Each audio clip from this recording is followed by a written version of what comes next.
अब चलते हैं नेक्स्ट टॉपिक पे, और नेक्स्ट टॉपिक में हमारा क्या है, हमारा है डिसीजन मेकिंग सी के अंदर।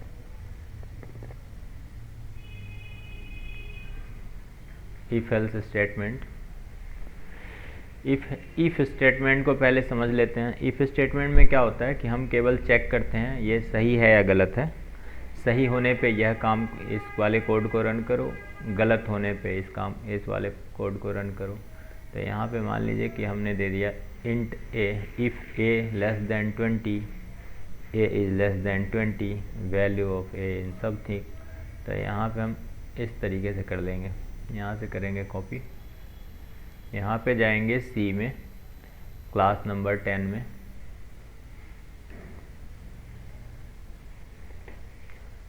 C drive. यहाँ से करेंगे file save as,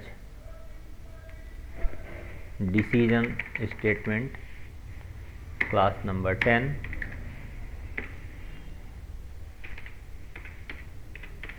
decision making dot C. यहाँ से इसको हटा देते हैं, यहाँ से इसको भी हटा देते हैं।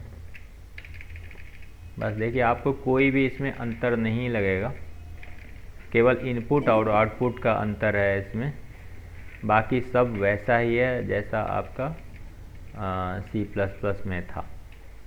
तो आप इसको पढ़िए चाहे ना पढ़िए, कोई ख़ास फ़र्क नहीं पड़ता है। खाली ये समझ लीजिए कि आपको इसमें printf लिखना है और scanf लिखना है। कुछ एंट्री करने के लिए scanf और चाहे कुछ प्रिंट करने के लिए printf, ठीक है। तो यहाँ पे आते हैं, यहाँ पे लिखते हैं इंट a इक्वल टू 20, यहाँ पे सेमीकोलन, यहाँ से करेंगे paste. If a less than 20, तो a इज लेस देन 20, तो नहीं है तो समथिंग, तो मैं यहाँ पे a की वैल्यू डाल देता हूँ 1, 10, और यहाँ से करिए F11।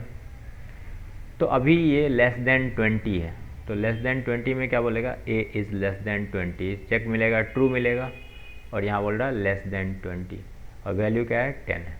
ओके, अब यहाँ पे हम क्या करते हैं, मैं यहाँ पे कर देता हूँ इसको 21। ऐसे केस में क्या हो गया, ये ग्रेटर देन 20 हो गया। F11 करेंगे तो बोलेगा कुछ भी यहाँ पे रिजल्ट नहीं आ रहा, क्योंकि यहाँ पे एल्स पार्ट आपका बना हुआ नहीं है। दूसरा चीज़ आते हैं हम इफ़ देन एल्स। अगर ये नहीं है, ये अगर गलत है तो इस वाले काम को करो। तो इसके लिए क्या होता है कि अगर सही है तो ये वाला कोड को रन करो, और गलत है तो एल्स वाले पार्ट को रन करो। तो यहाँ पे लेते हैं इंट a इक्वल टू 100, और फिर यहाँ से कॉपी, और फिर यहाँ पे इसको लगा दीजिए। तो यहाँ पे लेंगे a, सेम चीज़ है, यहाँ पे एल्स लग गया है, ठीक है। तो मैं इसको कर देता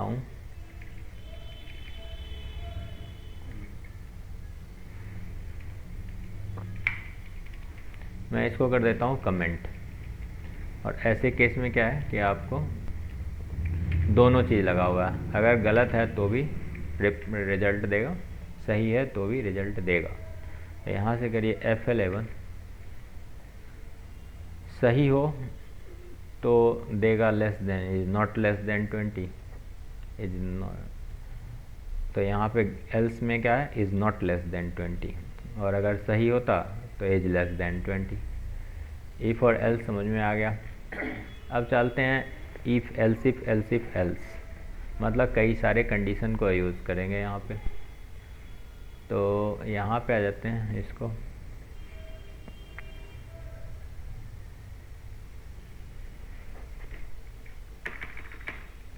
यहाँ पे आएंगे, इसको कमेंट कर देते हैं। इफ़ a इक्वल टू 100, अगर a की वैल्यू 10 है तो वैल्यू इज़ 10, अगर 20 है तो वैल्यू इज़ 20, अगर 30 है तो वैल्यू इज़ 30, और इसके अलावा कुछ और है तो value is other. Value is 30, none of the value is matching, else में कुछ भी नहीं मैच कर रहा। यहाँ से इसको चलाइए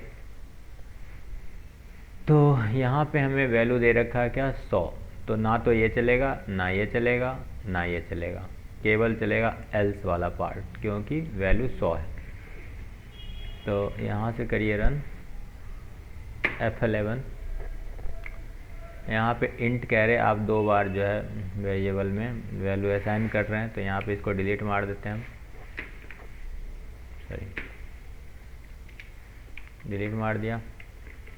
अब यहाँ से F11 करिए तो यहाँ पे क्या बोले, none of the value is matching. अगर मैं यहाँ पे दे देता क्या 30 दे देता या 20 दे देता तो क्या बोलता, वैल्यू इज़ 20। तो value is 20, exact value is 20। आ गया इफ़ एल्स ख़त्म। और इस इफ़ के अंदर दूसरा इफ़, नेस्टेड इफ़ भी आप बना सकते हैं। कैसे, इस तरीके से, अगर ए की वैल्यू 100 है तो चेक करो बी की वैल्यू 200 होने चाहिए। अगर दोनों सही है तो ये लाइन लिखो, यदि दोनों सही नहीं है तो ये लिखो। ठीक है, तो यहाँ पे आ जाते हैं।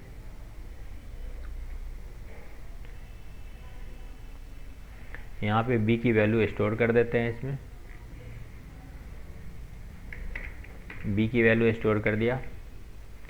हम यहाँ पे कहते हैं कि अगर ए की वैल्यू 100 है और बी की वैल्यू 200 है तो दोनों केस में क्या करो हमें बताओ। तो यहाँ पे जब 100 नहीं होगा तो इस इफ़ के अंदर वो एंटर नहीं कर पाएगा, 100 होगा तो इस इफ़ के अंदर इंटर कर जाएगा। फिर यहाँ पे 200, तो अगर 200 बी की वैल्यू हम डालेंगे तो दोनों सही पाया जाएगा, तो ये वाला लाइन लिखेगा। और यदि केवल एक सही हुआ तो ये वाला लाइन नहीं लिखेगा आपका। तो यहाँ से लेते हैं, ये काम क्यों नहीं कर रहा है कॉपी वाला,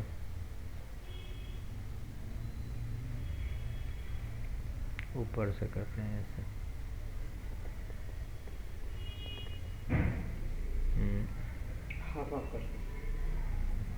यहाँ तक आते ही वो हो जाता है। यहाँ से आते हैं,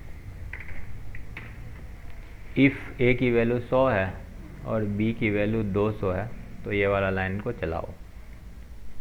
यहाँ से आते हैं, इन दोनों को भी ले ही लेते हैं, यहाँ पे इसको लगा देते हैं। तो यहाँ पे करेंगे F11, तो ए और बी दोनों नहीं है, 100 और 200 नहीं है, तो यहाँ पे क्या exact value of B is 200। लेकिन यदि मैं इसको क्या कर दूँ 100 कर दूँ तो आपको वो लाइन लिखा हुआ आएगा, क्योंकि वो इंटरनल इफ़ के अंदर इंटर कर जाएगा आपका कंट्रोल। F11 करिए। अब आपके बाद एग्जैक्ट वैल्यू इज़ 100 और exact value of B is 200। ठीक है, अच्छा अब यहाँ पे आते हैं स्विच केस। स्विच केस में क्या होता है, आप एक ही वैल्यू को चेक कर सकते हैं। यहाँ पे स्विच भी इफ़ एल्स इफ के तरह ही होता है। तो यहाँ पे ग्रेड में अगर हम दे देंगे वी, स्विच केस इसी डिसीजन का ही पार्ट है। यहाँ पे आइए, यदि हम इसके ग्रेड में क्या देंगे बी, तो हमने लिख दिया character grade equal to B, switch में पास कर दिया ग्रेड को। यहाँ पे केस को हम चेक करते जाएंगे, अगर केस ये है तो ये लिखो, नहीं है तो ये लिखो, नहीं है तो ये लिखो। यहाँ पे आते हैं, फिर यहाँ पे आएंगे और फिर ऐसे। तो ए अगर है, बी है और सी है तो वेल डन, ये ए हो चाहे बी हो चाहे सी हो, दोनों केस में वेल डन, नहीं एक्सेलेंट, ऊपर वाले में एक्स, बी और सी में वेल डन, ए में एक्सेलेंट। केस ए तो print F excellent, case B and C print well done, break. हर एक बार ब्रेक लगाना पड़ेगा, अगर ऐसा नहीं करते हैं तो अगर ए हो के सब में ये रन करना शुरू कर देगा। अगर इसके अलावा ए बी सी डी और एफ के अलावा कुछ भी है तो क्या बोलेगा कि इनवैलिड ग्रेड। यहाँ पे बी है तो बोलेगा वेल डन, ठीक है। और यहाँ पे डिफ़ॉल्ट वैल्यू अगर इनमें से कुछ नहीं मिलता है तो इनवैलिड ग्रेड बताएगा। आप यहाँ से करिए F11 और ये देखिए योर ग्रेड इज़ बी। ये हो गया आपका चैप्टर। और यहाँ पे आते हैं नेस्टेड स्विच। स्विच के अंदर भी आप स्विच लगा सकते हैं। कैसे? यहाँ पे CH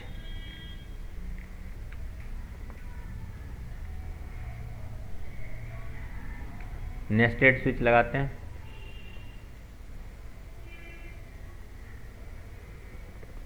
कॉपी, इधर आएंगे, यहाँ पे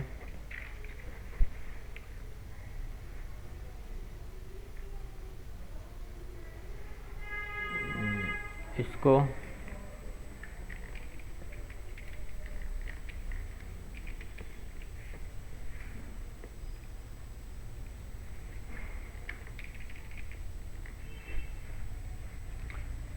int A equal to 100, B equal to 200 switch में पास कर देंगे ए की वैल्यू। और यहाँ पे केस में अगर 100 मिल रहा है तो this is the outer part off switch यहाँ पे। और स्विच में बी, स्विच में अगर 100 मिलने के बाद फिर से स्विच को एक और स्विच लगाओ। और यदि यहाँ पे केस में 200 मिल रहा है तो इसको नीचे लाओ। तो केस में अगर ये मिल रहा है तो कि यहाँ पे ए की वैल्यू प्रिंट करो, ठीक है। अगर ए की वैल्यू यहाँ पे स्विच में मिलेगा तो अगर 100 मिल गया तो फिर बी में चेक करो और नहीं मिला तो बाहर। तो यहाँ पे हम ऑलरेडी 100 कर चुके हैं इसको। तो ये ए और बी दोनों का रिजल्ट आपको देगा क्योंकि स्विच के अंदर केस के अंदर दूसरा स्विच के अंदर दूसरा स्विच है। F11 करिए, यहाँ पे इसको हटा देते हैं। F11 करिए। अब देखिए यहाँ पे exact value of B is something 200 दे रहा। तो यहाँ पे 200 और यहाँ पे 100। तो यहाँ पे बोलेगा this is the outer part, this is the inner part, ये भी लिखेगा। तो यहाँ देखिए this is the outer part और this is the inner part, ये लिख दीजिए। अब आते हैं टर्नरी ऑपरेटर। टर्नरी ऑपरेटर कैसे काम करता है इसको समझ लीजिए। तो टर्नरी ऑपरेटर हमने ऑपरेटर में भी समझाया था। हमने क्या बोला कि अगर इफ़, तो यहाँ पे इफ़ हम यूज़ नहीं करेंगे। तो यहाँ पे लिखते हैं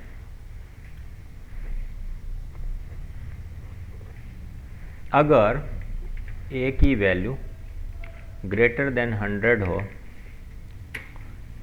चेक करो इसको। और यदि ये सही होता है तो यहाँ पे लिखो प्रिंट एफ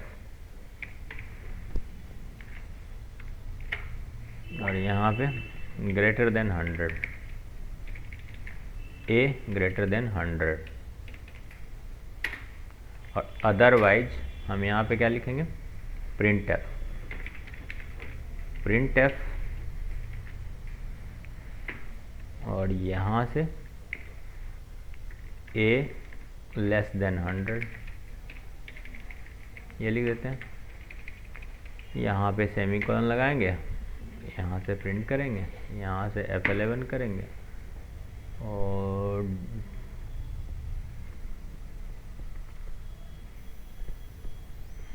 printf कमांड नहीं चल रहा। printf की स्पेलिंग यहाँ पे गलत है। अब चेक करिए तो यहाँ पे एक ग्रेटर देन 100 है ना। क्यों कह रहा है? क्योंकि इसमें 100 मिल रहा है, ग्रेटर देन इक्वल टू। और अगर यहाँ पे मैं क्या करूँ 10 कर दूँ तो अब क्या बोलेगा? Less than 100। यहाँ से 11 करिए, लेस देन 100, ठीक है। तो इस तरीके से आपका ये वाला चैप्टर हो गया कंप्लीट। अगले चैप्टर में क्या है? लूप है लूप में वही सब लूप है। अब अगले चैप्टर अगले दिन देखेंगे, क्योंकि आज लेट हो गया आपको ज्वाइन करने में। ठीक है, तब तक के लिए अब हम क्लास को रोकते हैं।